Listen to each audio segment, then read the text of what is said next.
Oui, bonsoir, merci pour l'invitation au frère Stadzel. On va effectivement parler de quelque chose qui nous a occupé cette année, quelque chose de nouveau qu'on a développé. Alors, je vais commencer par vous présenter en fait deux cas. On va partir de deux cas pour faire cette présentation. Il s'agit tout d'abord d'un patient de 53 ans qui était arrivé en arrêt cardiaque réfractaire sur une maladie tritronculaire sévère. Comme vous pouvez voir, une droite pas si importante que ça, une lésion du tronc commun qui prend le corps et la distalité. Et donc, il a été traité par angioplastie et stenting du tronc commun en direction de l'IVA et de la circonflexe.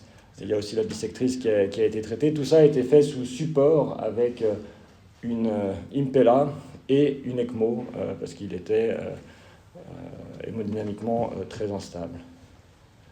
Et puis quelques jours plus tard, il développe une thrombopénie sévère avec 25 000 plaquettes et il fait des hématomes multiples. Et tout ça, c'est induit par l'héparine. Il a un magnifique HIT. Et puis, il y a une échocardiographie qui est effectuée aux soins intensifs. Et vous voyez un espèce de serpent qui se balade dans l'oreillette droite. Alors évidemment, on n'est pas très heureux quand on voit ça. Il a 25 000 plaquettes. Les angiologues vont nous dire qu'il faudrait normalement faire une thrombolyse ou une demi-dose de thrombolyse et voir ce qui va venir. Là, c'était clairement pas possible. Et vous voyez qu'il y a un petit FOP aussi qui se manifeste un peu là sur l'écran. Donc, et vous voyez que le thrombus descend aussi dans la veine cave inférieure et va aussi dans le ventricule droit. Donc un énorme thrombus. Le risque, c'est qu'il parte un petit peu par le FOP, mais surtout dans l'artère pulmonaire et qu'il fasse une embolie pulmonaire massive. Donc ici, ce qu'on a été faire, c'est qu'on a utilisé un système d'aspiration qui s'appelle FlowTriever, où on peut aller aspirer avec une pression négative assez forte. C'est une grosse gaine, 24 French, et l'idée, c'était de retirer ce thrombus. Alors, en montant dans la veine cave inférieure, ce patient avait eu une ECMO qui avait été retirée. On a déjà trouvé quelques thrombis. On voyait quand on ponctionnait la veine à l'échographie qu'il y avait déjà un peu des restes de thrombus. Donc, en montant, on a déjà aspiré un petit peu. Et puis, par la suite, on est monté dans la veine cave inférieure et dans l'oreillette. Et à un moment, vous voyez que le thrombus est aspiré et disparaît de l'écran. En fait, on va avoir des images d'échographie qui finalement nous montrent la disparition de ce thrombus. Et on va retirer un gros bébé, 17 cm. J'avoue que j'ai de la peine à croire qu'une thrombolyse aurait le moindre effet sur ce thrombus parce que dans le système Inari, il était plié en deux. Et je l'ai pris avec une pince chirurgicale, enfin une pincette, j'ai tiré dessus, plié en deux, et il ne s'est même pas cassé. Et les autres, sur la petite compresse, ça c'est les morceaux de vieux thrombis qui étaient en lien avec l'ECMO. Donc là, personnellement, je suis assez content d'avoir ce thrombus en dehors du patient que plutôt en train de migrer en direction des artères pulmonaires. Alors, finalement, je m'étais intéressé cette année au clot in transit parce qu'on en avait eu un autre une semaine avant qui avait à peu près 80 ans et qui avait ce gros thrombis. Et dans l'hôpital, les gens étaient plutôt réticents à ce qu'on aille l'aspirer. Et finalement, on avait fait un colloque multidisciplinaire, mais ça a pris quelques heures, en réalité 18 heures. Et finalement, le samedi, on s'est tous réunis. Et quand je suis allé voir le patient avant de faire le colloque, il me dit « Ah, ce matin, c'était très, très, très, très dur. J'ai cru que j'y passais. » Et en fait, à un moment, j'ai désaturé. C'était un ancien aide infirmier qui avait 80 ans, mais qui comprenait quand même assez bien. Et en fait, on a refait l'écho. Le thrombus avait disparu. Il était parti plus haut.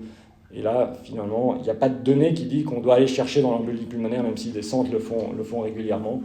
Mais il n'y a pas de données. Par contre, pour les clots in transit, là, il y a un gap et on peut commencer à dire que c'est de la cardiologie. Et si on regarde un petit peu plus les différents thrombis, il y en a qui sont en forme de serpent, c'était un peu le nôtre, allongé. Il y en a des globulaires, puis il y en a qui sont un peu mixtes. Alors le type A, c'est les serpentigineux. Ça va évoluer vers une embolie pulmonaire à haut risque dans 98% des cas, comparé à 40% avec les types B. Et puis la mortalité quand on a un thrombus in transit, dans les 8 jours, c'est 25%. Par contre, quand on a un type A, c'est 44%. Donc ça me paraît quand même assez énorme. Et puis il y a de nombreuses décès qui arrivent juste après la détection de ce thrombus, qui mettent en avant qu'il y a une instabilité clinique rapide après. Alors, il y a un très bon papier dans Circulation qui donne un petit peu la méthode d'évaluation. Donc, quand on a un clot in transit, on va finir par avoir un PERT team, donc une discussion multidisciplinaire avec les gens spécialistes de l'embolie pulmonaire. Et puis, on va faire soit une thrombolyse, il y a une étude en cours randomisée pour une demi-dose de thrombolyse, soit une extraction chirurgicale, mais c'est quand même toujours un peu délicat, ou alors cette thromboaspiration mécanique du thrombi. Nous, on a utilisé le FlowTriever qui est 24 French, mais il y a d'autres dispositifs. Il y a l'Angiovac qui, lui, demande 2 ponctions veineuses et qui a un système de filtration. Et puis, il y a le Penumbra qu'on peut utiliser aussi au niveau des coronaires pour aller aspirer. Je vous avais présenté dans Cœur et Cerveau il y a quelques années, et c'est ce qu'utilisent les neuroradiologues quand ils vont... En fait, on a appris ça d'eux pour aller chercher en cas d'AVC aigu.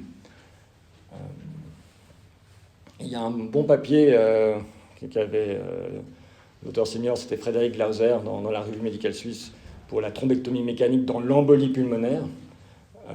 Et là, on est dans une petite variante du clot in transit. Deuxième patient, ça c'est un patient de 36 ans. Alors, il doit habiter pas loin d'ici. Il est connu pour une polydépendance. En fait, il est homeless. Il injecte du crack, des opiacés, des dormicum, évidemment tabagique, un peu d'alcool aussi. Et il est hospitalisé aux soins intensifs dans un contexte d'un choc septique sur endocardite de la valve tricuspide à Staph aureus. Enfin, ses compagnons de galère trouvaient qu'il était par terre sans bouger depuis de nombreuses heures, donc ils ont fini quand même par appeler les secours. Et il a une arthrite septique de l'épaule droite et une ostéomyélite avec une belle endocardite. Vous voyez des belles images d'écho tridimensionnelles, transœsophagiennes, avec une végétation, une grosse, qui fait 29 par 18 mm, attachée au feuillet antérieur, et puis une plus petite, qui fait 15 par 9 sur le feuillet septal. Et évidemment, il a aussi un FOP, et il a une régurgitation tricuspide modérée.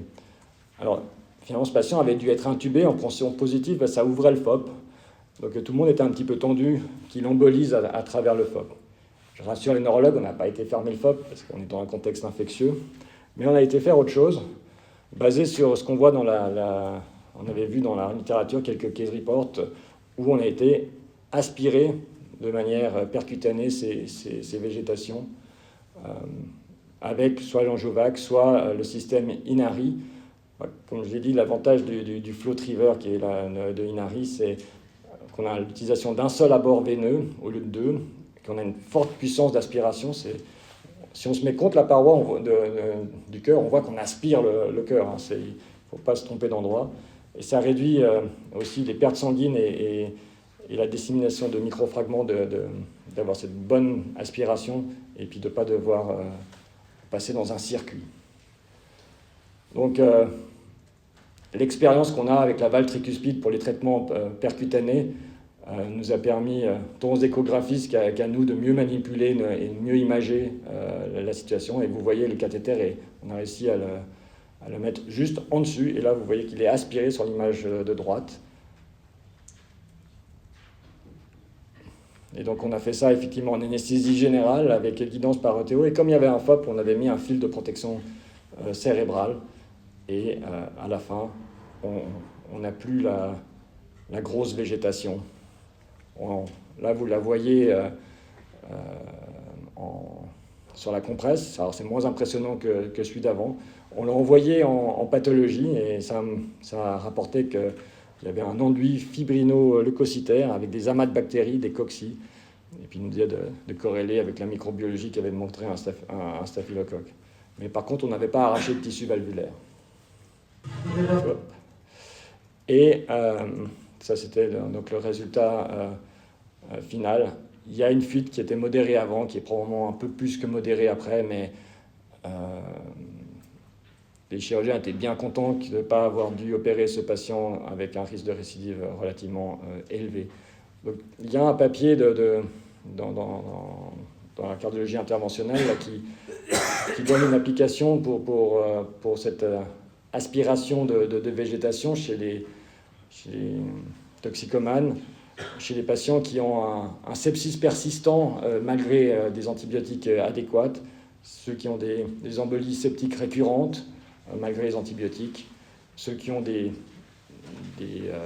dispositifs implantables comme un défibrillateur ou un pacemaker, ou si on a une ambiguïté diagnostique, on pourrait aller aspirer. Et c'est soit un bridge à la décision chirurgicale, soit une thérapie finale, comme pour notre patient, où ça permet d'être quelque chose en plus.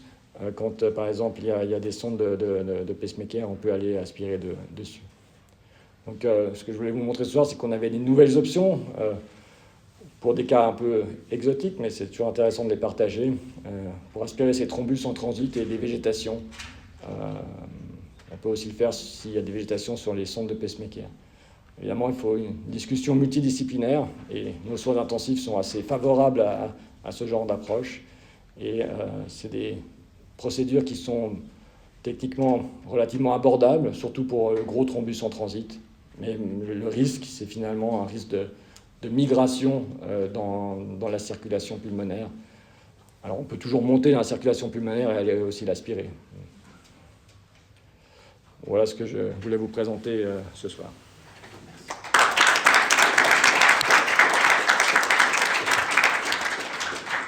Merci. Est-ce qu'il y a des questions? Oui. L'aspiration sur les valves endocardiques, c'est sur toutes les valves ou seulement la tricuspide? Alors, c'est faisable aussi sur la valve mitrale. Nos collègues à Grenoble, une fois, nous avaient demandé de leur envoyer des filtres en urgence par taxi parce qu'ils voulaient aspirer un vendredi soir à 22h une végétation sur une valve mitrale, en fait. Donc oui, c'est faisable. Valve aortique, ça serait plus facile encore. La seule chose, c'est la longueur du cathéter pour la valve aortique. Il faut toujours se méfier de ça. Mais en tout cas, la valve mitrale, on irait par voie transseptale. Donc là, il n'y a pas trop de problème de longueur. Mais oui, on peut faire toutes les valves, sauf que si on est dans la circulation gauche, alors là, il faut vraiment avoir des fils de protection cérébrale pour repêcher les éventuels débris qui partent. Pour moi, ce qui m'a impressionné, c'est le thrombus de 17 cm. En fait, il est resté intact. Après, j'ai tiré dessus, il restait intact. Ça m'a rendu dubitatif sur la thrombolyse, mais c'était peut-être un cas exceptionnel parce qu'il y avait une thrombopénie et c'était vraiment un gros thrombus. Tu as dit donc aussi pour les sondes pacemaker, ça remplacerait en fait l'extraction ou Alors, pas sûr que ça remplace, mais ça peut être concomitant. Ça dépend un peu. Ça dépend si la sonde est là depuis 20 ans. L'extraction est peut-être à très haut risque. Peut-être qu'on risque d'arracher un bout de la valve tricuspide. Donc, il y a une alternative. Mais évidemment que si tu as une sonde que tu peux enlever qui est infectée, il faut plutôt essayer de la retirer. Oui, normalement, la sonde, si l'infection, elle doit être enlevée, en fait, même si l'infection peut être sous contrôle et on veut éviter le risque thromboembolique, paradoxal, à ce moment-là, on va faire ça, mais sinon, il faut enlever le petit dommage. Moi, j'ai une question tu disais pour le gros thrombus, ce que tu as montré, serpigineux, là, qui les risques. C'était des patients qui étaient anticoagulés ou sulfonylurease, qui ont fait ces complications? ou comment ils ont établi dans cette série-là que le serpigineux est très... Alors là, c'est une série, je me souviens plus du nombre de patients, mais ils ont pris leur série c'est multicentrique aux États-Unis avec les cas de thrombus, et ils ont analysé une série rétrospective. Alors je ne sais pas le détail, mais c'est probablement des patients qui ne se prêtent pas bien à une thrombolyse, et c'est pour ça qu'on a été les aspirer. Maintenant, tu me diras que là, c'était tout l'évaluation des thrombus et voir l'évolution. Il faut regarder le papier en détail. Oui, ça fait peur quand on le voit comme ça, mais je me souviens d'autres cas qu'on avait discuté, qu'on n'avait pas fait des aspirations, qui étaient dans un Leffler aussi, des énormes thrombis comme ça, serpigineux dans le ventricule. On a anticoagulé quelques jours et ça régresse parfois, on est étonné, relativement rapidement, sans embolisation. Donc, c'est peut-être pas toujours si clair ce qu'il faut faire en fait. Mais on voit que la mortalité avec les gros thrombus est de 44% dans les 8 jours.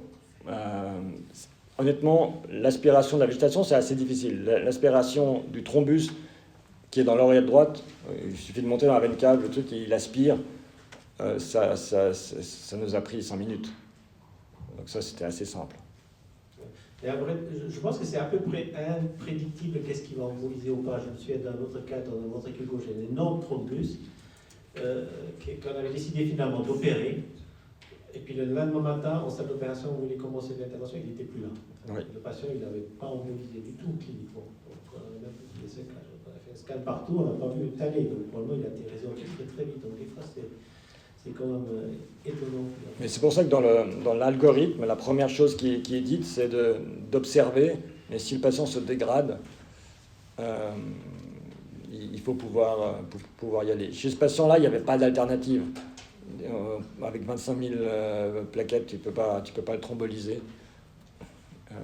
Pour la petite histoire, ce patient est revenu hier, mais pour une rosténose du tronc commun, enfin de la CX ostiale. C'est 9 mois après. Et donc, il a été traité alors, je crois qu'il a été envoyé en chirurgie pour finalement traiter la maladie cornérienne. La question, elle n'est pas directement liée à ta présentation, mais puisque tu as parlé de l'aspiration de trompe au niveau du cœur et des valves, où est la situation avec les thrombus dans les coronaires de l'infarction? La technique existe depuis plus de 20 ans, différentes moyennes, différentes techniques. Ça n'a jamais été prouvé vraiment comme, disons, dans les articles, c'était jamais significativement mieux que sans rien faire. Alors comment c'est aujourd'hui? Dans les guidelines, c'est dit thromboaspiration de routine dans l'hystémie, c'est non. C'est une classe 3, donc il ne faut pas le faire. Maintenant, quand moi je vois un gros thrombus, maintenant on utilise le système Penumbra et on ressort des méga thrombis. Et sincèrement, moi je préfère les avoir en dehors de la microcirculation que de les avoir dans la microcirculation. Donc il y a des cas où on n'arrivait pas du tout à s'en sortir avec les anciennes thromboaspirations, les petits cathéters qui ont une toute petite lumière, mais avec pris du domaine des neuroradiologues. En fait, avec ces systèmes d'aspiration, on a retiré des méga thrombus. Et ça, je suis assez convaincu que c'est mieux pour la microcirculation post-infarctus. Et on a même utilisé le stent retriever des neuroradiologues. Dans certains cas, quand ça ne suffit pas de thromboaspirer, on va chercher avec le stent et on ramène le thrombus. Donc on le fait. Après, on ne fait pas de routine pour tous les patients. Des fois, je me mords les doigts de ne pas l'avoir fait parce qu'après, j'ai un espèce de no-reflow derrière qui apparaît.